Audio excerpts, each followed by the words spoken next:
talk about Young Storytellers. Tell me exactly what Young Storytellers is, what you all do. Share a little bit about your mission and impact. So at Young Storytellers, we center young people to be the driving force of their own narratives by mentoring them to write their own original stories and then see them brought to life in their communities. And through that experience, they learn that their voice matters. Hello, and welcome to the Leadership Reality Podcast with your girl, Tige Charity. This podcast is for C-suite leaders to discuss their experiences and provide insight, encouragement, and inspiration for seasoned and inspiring leaders, offering valuable solutions to today's challenges that will inspire, ignite, and invigorate new and seasoned leaders to walk in their God-given authority with compassion, kindness, and empathy. So sit back, relax, and be prepared to be inspired with today's episode of Leadership Reality. Thank you. Y'all, today I'm super excited because our guest is my buddy, my friend, one of the most forward-thinking and coolest leaders that I know, Bill Thompson. He is the president and CEO of Young Storytellers. Welcome to Leadership Realities, Bill. Thank you for having me. I'm very humbled to be here. Well, I'm super excited. I'm trying to contain myself, okay? So listen, tell me a little bit first. Let's talk about Young Storytellers. Sure. Tell me exactly what Young Storytellers is, what you all do. Share a little bit about your mission and impact. So at Young Storytellers, we center young people to be the driving force of their own narratives by mentoring them to write their own original stories and then see them brought to life in their communities. And through that experience, they learn that their voice matters. Yes, I love that. It's so funny because Bill and I programs mirror similarly. Bill and I met in a leadership program called City Scholars. And Bill's program was called Script to Stage. That's right. And I was like, wait a minute, but we script to screen. I called Bill up. I was like, yo, Bill, I think we're going to rename our program Script to Screen. He's like, go for it. Coolest CEO I know. Well, again, I am so excited. How long has Young Storytellers been fulfilling the mission of giving young people agency and voice over their stories? It started as a program in 1997 in one public school. It incorporated as a 501c3 in 2003, and we're still here today. So we've been a nonprofit for 21 years, and now I'm going to have to do the math. I think it's been 27 years that we've been providing programs. Wow. And you've been leading the organization for how many years? 15. This might be my 16th year. Wow. I started as a volunteer initially, and then I came to work at Young Storytellers in 2006 and became executive director at the end of 2008. And I know that the organization has grown expeditiously Yeah. under your leadership. You guys are in how many schools now? Well, here in Los Angeles, we're in, with our Story Lab program, close to 70 schools. 70. 70. Yeah. Here in LA. Amazing. And you said that's just here in LA. That's here in Let's LA. talk about across the country. Well, then we also have programs in New York City, Little Rock, Arkansas, Denver, Colorado, Austin, Texas, and then we're launching programs next year in Atlanta and Miami. I love it. You know I'm trying to be like you when I grow up, right? Oh, please. You've done it. Look at where we are. I mean, But that is absolutely amazing. And you have a team of how many? we have a team of 15 full-time and 3 part-time. 3 part-time. folks, yeah. Wow. I love that. So when did you first sort of tap into your leadership role? When did you first realize that, you know, I have some pretty good leadership skills? I think so. You know, I sort of found myself in the theater. I mean, that was the place where, I don't know, I sort of discovered who I am and what my voice is, and I had leadership opportunities in the theater. So when I was in college, I had the opportunity to stage manage a play. And then I ended up, after grad school, I produced a play. It was actually a play that I had produced in grad school that then we took to the Fringe Festival in New York. And those were really the opportunities that I had to take on a leadership role, and where I realized for myself, like, oh, I have a set of skills outside of being an actor, which is what I was originally. So I think that was it. But even if I go back to high school, I mean, I was editor of my school paper, so I did journalism, and I was editor of the school paper. So I had done some leadership things, but only in areas where I was like really interested. I wasn't like president of student council or something. Not that you couldn't be though. No. But he's like, no. But in that capacity of, at least in Young Storytellers, what do you find are some of the highs and lows of leaderships? What's the challenges that you face, and how do you navigate those? I mean, I think, one of the challenges is that the world is just changing so quickly. Yes, it is. It really is. So I think it often feels like whack-a-mole, right? Like you put all of your energy into this area of need and you got it figured out, and then you're like, oh, we sprung a leak over here. And it's like, all right, so now I got to go over here and figure out, diagnose this problem, figure out what we need, get people to come in and help. All right, we got it set. Oh, now we got to go over here. So I think that is a challenge, but that's also in some ways what keeps it dynamic. Yeah. Keep you on your toes. That's right. I mean, every day is different. Yes, it is. Which I'm grateful for. Like, I don't think that if I were like an automaton, like sitting at a job doing the same thing, 8 to 10 hours a day, week in and week out, year in and year out, that I'd be fulfilled in any way. So, so I think it's like most things, it's like it could be a blessing and a curse. Right. Absolutely. But I think that's something that I definitely have found to be a challenge, especially in the last 5 years between COVID, AI. Right. I mean, it's like the hits just keep on coming. These are big tectonic shifts that are happening in the world that are impacting the young people that we work with and are really impacting what their future looks like. And Absolutely.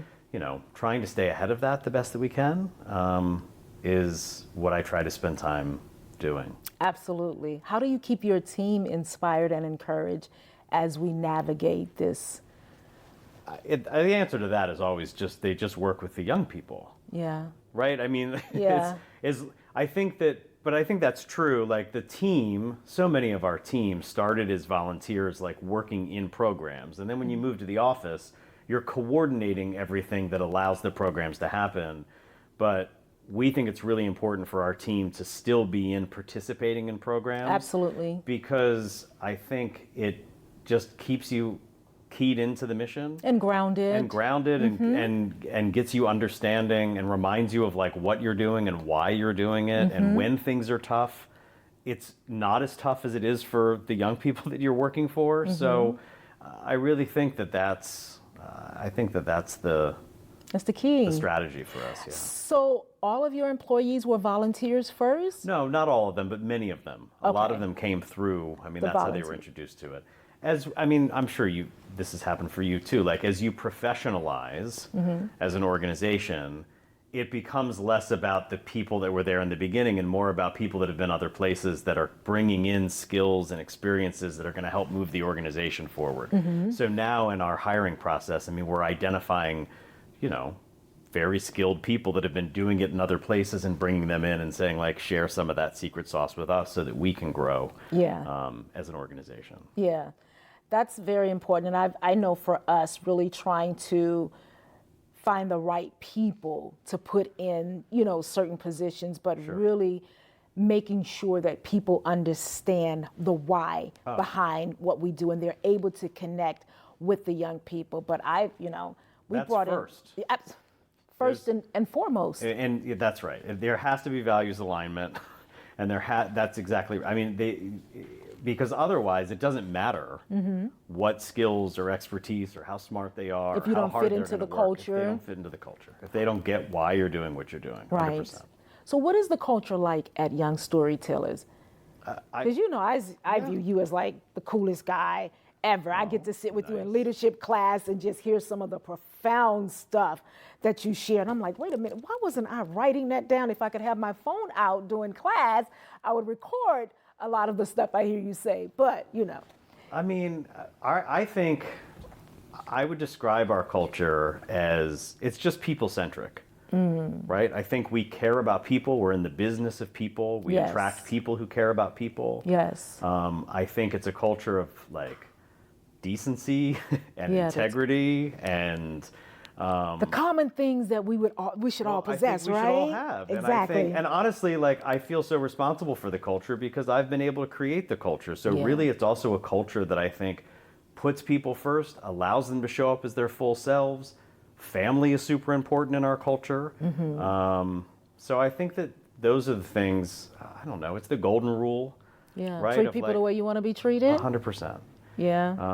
And I think there's no reason. I mean, our mantra is always, if it's good enough for the kids, it's good enough for us. Wow. So if we're doing it in the classroom, we should be doing it as a staff team. We should be doing it as a board. Like, Yes. there's no differentiation. This is the way that these are the spaces we believe should be created for people. Yes. And we should benefit from them as much as Absolutely. our young people do. Absolutely. Have you had some of your staff members, your management staff people, your program staff people that didn't fit the culture? Have you experienced that, or you've been just one of those really lucky CEOs that just, you get it right? Well, I mean, I don't know that I'm trying to think through, like, sure, there's not always 100% alignment, and we've gotten better as we've grown at screening for culture, and we really that's screen good. for culture first. Like, our entire first interview with folks is really about culture. It's about our worldview. It's about our values. It's not about the job at all. It's about I like who that. we are and what we believe, and we make sure there's alignment there first. And if there is alignment, great, we can talk about The job. the The nuts and position. bolts of what's going on and what you'd be doing with us, but that is first. But sure, I mean, I think that came because we recognized, and for us, our culture, we also have hundreds of volunteers. Yes. So it's like our culture it's not just the four walls of our office. Like the culture is literally, like, we have all of these adults who are working with young people in programs and public schools. So that's the culture too. So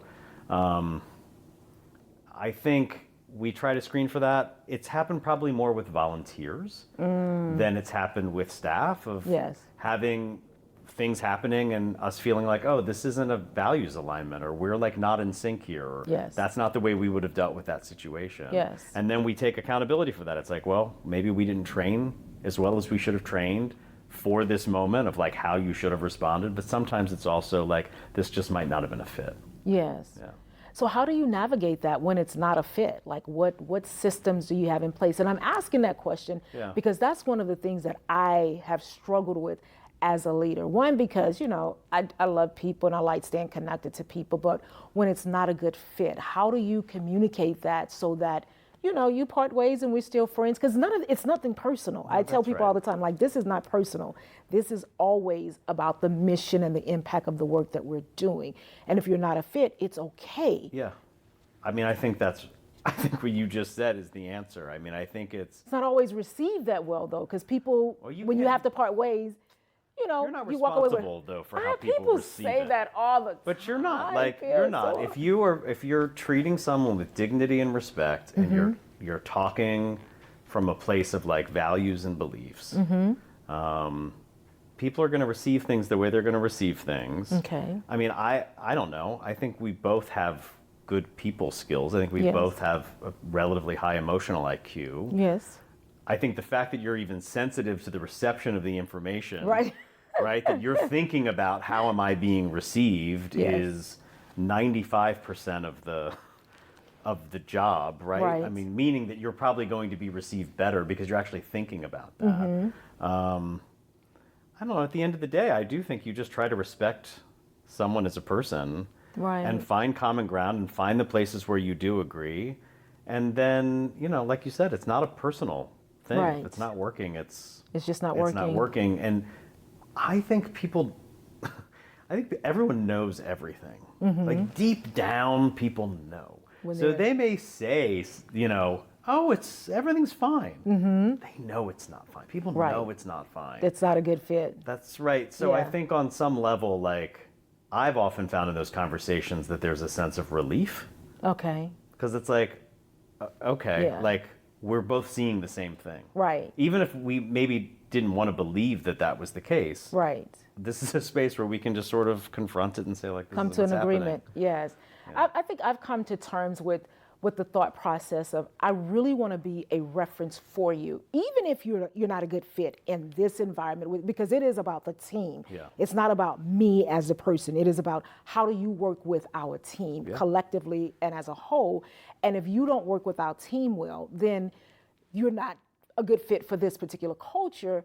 But how do I be a reference for you in the place that you are a good fit for, right? Totally. And so, but it's still, I find that sometimes very challenging even in that space, because I have people that I think you're not a good fit, but you like it here. So it's like, I'm gonna stay. I want to stay. Yeah. But I'm like, but if it's not a good fit, how do I transition you to help you go to your next?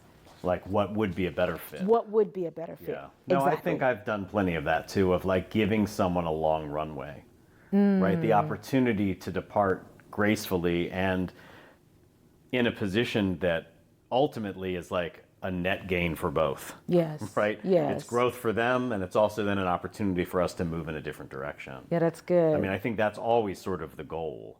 But it's good. interesting that you say that it's not about you, because I think that's something that I've struggled with is I can almost work with anybody. Just my personality. Yes, type. likewise. I can sort of like code shift and figure it out, and I don't really take things personally. But you're right. It's not about their interaction with me, especially Exactly. because of like the positional privilege that happens in a position of authority. People also treat us often differently than they're treating other members of the team. That's so true. Or students or caregivers, or right. So it's like really being in tune with like. You don't necessarily have to feel the thing, but you got to trust that when someone's like, something's not right, someone on your team or, a young person is like, this felt that they're right? Absolutely. That their perception's right. And that sometimes our perception is clouded by, the positional privilege we have of. And it's so funny because I've heard that. I've heard where when you walked in the meeting, the tone shift, the conversation shift, and this person became agreeable. But before you were in the room, there was a whole different experience that was happening in this interaction. So it's a really good observation. And because I always like to tell people, the same way you act with my team, I expect you to do the same with, with me, vice versa. Like, I don't want you to be somebody else when you're with my team and then someone else when you're with me. So good. So those just some of the challenges I face. But we're not here to talk about my challenges, Bill. We're here to talk about yours, but also just the highs. Again, you've done so much. When you started Young Storytellers, you all had a team of how many? Well, there were 2.5 of us when I started. And you've grown the staff. A lot. Yeah. What was that like for you, though? How did you do it? I mean, piece by piece. Okay. Like one person at a time, because you have to raise the money. Oh yes. Right, and then you have to like have the program that and have the area that you need the support in. So I mean, I think I was actually just talking to Kellyanne at City Scholars about this last week. One of the things that I did that was a little bit different is I had a generalist support on the team. So there were 3 of us, but I had like an associate director who was doing marketing, fundraising, operations, like all of that. And when he left to move back to the East Coast, and when he left, I had this decision that I had to make of like, was I going to replace that role with the generalist, or was I going to start finding people that had deeper expertise in different areas? And so the first hire like that was strategic was hiring an education director, because we didn't have anyone that had like a hardcore education background, and yet we were running an educational program. Oh, wow. So I think that decision then jump-started a series of decisions that were like, okay, well, we have an education director. Next, we needed like a chief of staff. Next, and an operations person. Next, we needed the development person as we were building our organizational capacity. I think one of the things that's difficult in running and growing an organization is the amount of pressure that we're under to only hire program staff. Because that's where the funding is. That's Everybody exactly wants right. to fund programs. But then if you're only hiring program staff, who's doing everything? that isn't programmed. Exactly. We are, and you can't, right? And it's like you can't lead and do every piece of the operations side. And it's that, it's, again, that's the four legs of the chair and the seat of the chair. If the seat of the chair is the program, like those four legs have to be strong. And if you don't have a team, it's like literally you on your knees, it's your back. Trying to that's holding up hold that it, table. exactly. And you can't do that. So, but I think part of it is, and we've struggled with this, and I'm assuming you have too, which is you overextend yourself. Oh, yes. Because the need is so great, and there's so many young people you could be working with. But I think over time, when you realize like, oh, we're in this for the long haul, it's like, okay, well, the mission has to meet our capacity. Right. And so we have to slow down. To catch and, up. That's right. And start to like put the building blocks and the pieces in place so that we can ultimately go further. Yes.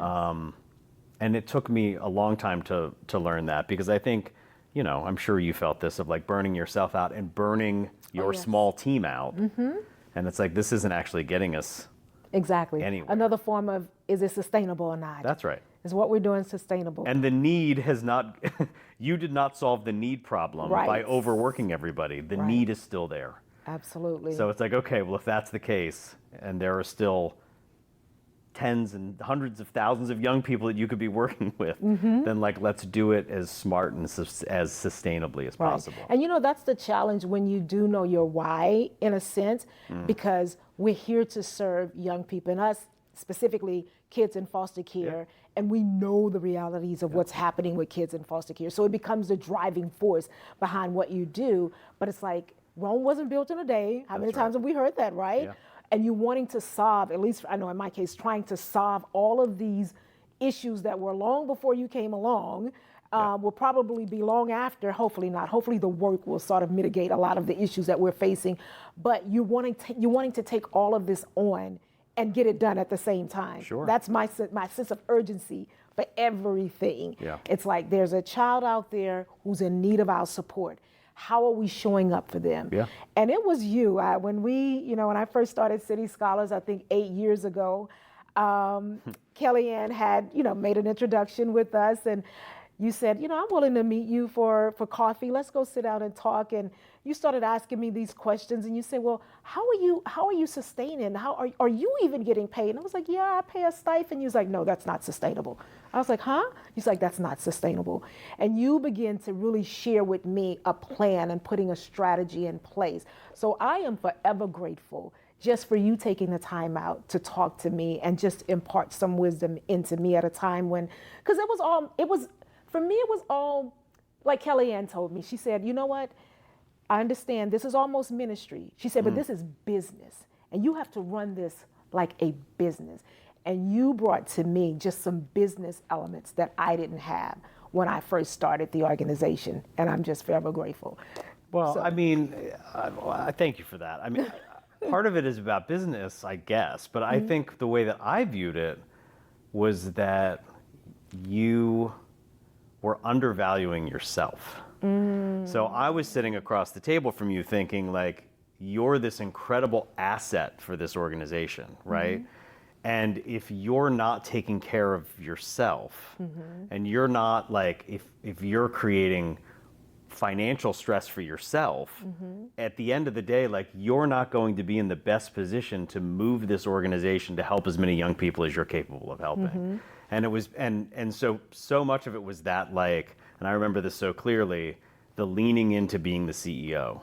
Like, that's what it was. It was like just Tige owning that, like, I'm the CEO, I hold the vision, and we're gonna actually make this happen. And the fact that we talked about a studio and all of that. Exactly. And the fact that we're sitting here today is like, well, you did it. I mean, you've been talking recently over the last few years about putting your mission ahead of your fear. Making my mission greater than my fear. That's right. And which I find to be so moving, and you've been such the embodiment of that. I think fear of owning the role, but then fear of asking people for help, asking for money, right? And again, I mean, the fact that you were able to say like, all right, that's my own personal stuff. And I'm going to put these young people and my service and the mission ahead of that. I mean, that's why we're sitting here today. Wow. So it's super inspiring. I'm very inspired by you. So. Well, likewise, because I quote you all the time. I'm like, you know, just really thinking from a strategic and a forward-thinking strategy in building and growing, and then embracing that role as CEO. We're constantly reminded of that in our leadership program. Sure. Well, because it's uncomfortable. You don't want it to be about you. Right. It's not about you. I mean, that's what's so interesting about it. To go back to the culture thing, it's like I feel that we are all a part of this Young Storytellers journey. They're not a part of our journey, right? Like we're on that journey. And so it's not about ego. Right. But at the same time, you still have to own the role in order to be successful within the system, within capitalism, like, you know, the construct that we're in. If you don't own it, you're not going to be successful. But it is oftentimes uncomfortable. It's, I mean, I deal with that all the time. And it can be lonely sometimes. Do you find that the role you're in as president of Young Storytellers a lonely place? Less lonely now because I've gotten better about building peer-to-peer networks. Oh, great. I've also gotten better at sharing the leadership within the organization. So like we have an entire directors team now, and I think being able to share leadership challenges with that team rather than feel like, and this is how I used to feel, I got to go off by myself and solve this on my own, and I can't let everyone know that it's difficult or I'm struggling or I'm worried. I mean, COVID kind of broke that in a way. We were all worried. Yes. We were all scared. Yes, we were. And I think that is healthy to have that vulnerability in a way. Now, I don't go into the office and I'm like, the sky's falling, y'all. Like, you know, I don't know if we're going to make payroll. Like, I would never do that. But I do think that there's a way to be candid about challenges that we're facing. I mean, you know, the entertainment strike, again, AI, technology, like not pretending that those things aren't issues or not thinking like, oh, I'm going to go solve them on our own. But y'all, let's sit down and figure out like, what is our perspective on this? Like, where is this going to provide opportunities for us? Where do we need to shore up our weaknesses because of this? And sort of having those conversations and bringing people into it. I also think that I have a stronger board than I've ever had in terms of being thought partners. That's great. And then, you know, I've been in City Scholars for 11 years. Like, I mean, you know, this sounds selfish, but for me. Because I've gotten so much out of, I didn't know what being a leader was before I came to City Scholars. So that's why I keep coming back, is because that, you know, 4.5 hours the last Wednesday of every month. It's like therapy. It's like church. Explain a little bit. Exactly. Explain a little bit about what City Scholars is, because I think you're the second guest or third guest that I've had, and we talk about City Scholars, but I don't think I've ever explained exactly what City Scholars is. Well, it's a leadership development community, I would say, that has a leadership curriculum that we have all learned, but the real value of it is that it's the opportunity to convene leaders that are all working in education and working with young people in a variety of different ways. So you have arts folks, but you have folks working in the foster care system. You have folks that are running boys and girls clubs. You have folks that are running Girl Scouts of America. Girl Scouts and, you know, camps. I mean, all sorts of different programs. And even and some that are advocates, right, that aren't doing direct service, but that are actually, you know, doing advocacy work with government. And I think the opportunity to share best practices with leaders, but also to like roll your sleeves up and be candid about what are the challenges, and then just, I don't know, come up with solutions together and hear what other people have tried. And there's a lot of humility in that group, which I think I've really benefited from. And it's actually allowed me to have even more humility in my leadership, to admit when I don't know something or when, you know, when I need help, because people want to help. This world, I know it's like you turn the news on or you look at social media, you think the world is like just falling apart at the seams. And in some ways it is, but in other ways, the world is filled with people who want to help. Right. Like I have to think that like the nature of humanity is actually innately good. Exactly. And so, you know, trusting that tapping into that, being willing to be vulnerable and ask for that help, because people, They really you can be do. specific about what you need. People want to help. People want to help, I think I learned that yeah. when I was on the East Coast in New York. It's like New Yorkers love giving directions when you're lost. I'm like, which train? And I'm like, you have 3 or 4 people all trying to tell me which train. It's like, oh my gosh, everybody's so friendly. But otherwise, everybody is in the zone and That's it's a right. busy, busy place. But when you stop to ask for help, I was often surprised at how willing people were to really help. That's right. Yeah. I think LA is a little different. I think people do like to help in LA. Yeah. But LA seems to be the city where everybody is just overextended. Yeah, and it's a little more transactional. Yes. Like I think that's a better way to say it. And we should talk Absolutely. about, well, we shouldn't call it LA. We should talk about the industry within Los Angeles. The industry within Los Angeles. Thank you. Is really what I think it is, because I think it's an industry thing. I think it's because it's always felt to me like the gold rush, right? Like the industry attracts people who are coming here to strike gold. Right. And then in that process, they feel like, okay, well, I don't know that I want to ask this person for that, because I might need to ask them for this person, because I might need to ask them something for myself later. So things are kept a little closer to the vest because of that transactional nature. But I will say that I think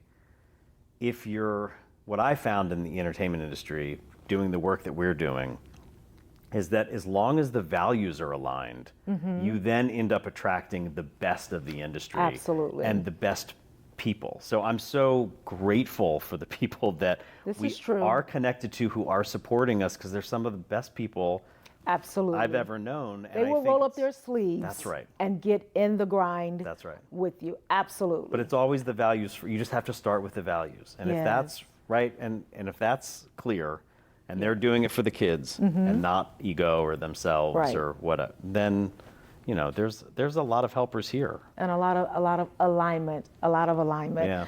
All right, well, we're going to start wrapping this up. But before we wrap this up, I just got maybe 1 or 2 more questions for you. Who do you look up to as a leader? Like, who do you admire? You? Oh, you know what? Don't make me blush, Bill. I'm like, that's tongue in cheek, but I mean that, like, you, Franco, Charity, like, honestly, that City Scholars cohort, like, I mean, to a person, Cynthia, Betty, I mean, it is just, They're amazing. It's an amazing group of leaders. So that's really who I admire. I mean, there's all sorts of other great leaders in the world, but the truth is, it's like all the leaders who are just doing the work day in and day out, the leaders that you don't hear about, the leaders you don't necessarily see. Right. In some ways, I'm like more impressed with the ones you know. By that. Yeah, absolutely. I agree. So I think that's who motivates me. I'm not picking up a book to get motivated by like someone pontificating about leadership, right? Like it's really spending time with folks who are doing the thing. Yes, and getting to know them, even beyond just their leadership role. Yes, I as love it. The people. person, absolutely. That's right. Awesome. Do you follow any trends in leadership? Do I follow trends in leadership? I mean, I'm probably not as much as I should. Okay. Right? Like, I think that I don't, this is just kind of like how I am. I'm not someone who's like, again, like I'm not reading a lot of books about leadership. Like, I'm trying to experience it. Yes. And learn from my mistakes and get better. Yes. In my actual leadership. Like, and I feel like, again, I mean, I don't want to make this whole thing about City Scholars, but you and I both have probably 24, Kellyanne Hogan maxims about leadership in our brain. Yes, we do. I don't know that I need anything more than that, to be Good candid. point. Because those are the things that I think about, but it isn't, it's because we've been living it. Yes. Right? I mean, I've been there for over 10 years, you've been there for 8 years, and the whole point is that we are living these philosophies, we're putting them in action, and so that makes them very sticky to me. Very and intangible. impactful. Yeah, I love that. And just for you all, the audience, Kellyanne is the CEO and founder of City Scholars, just an amazing leadership program. Coming soon. You should have her on this. There you go. You know what? I am talking to her about You'll that. have to I'm go going to to have to get Orange her. That might be a 2-hour episode, y'all. She is filled with so many amazing nuggets and Kellyisms, as Bill said. Yeah. Bill, thank you again for course. coming to hang out with me today. I feel so great. Just the fact that my friends would say yes to come and spend time and share and impart some wisdom into our guests. So again, I want to say those 3 beautiful words: like, subscribe, and share. If you've heard anything on this podcast today that really set and resonated with you, I want you to know that we are here as a resource, as an answer to some of the challenges that leaders face. So until next time, remember, your leadership skills matters. Thank you. Bye. All right, ladies and gentlemen, that is our show for today. I hope you were inspired and you gained some valuable nuggets that will help you to become a better leader and to walk in your God-given authority. Bye, until next time.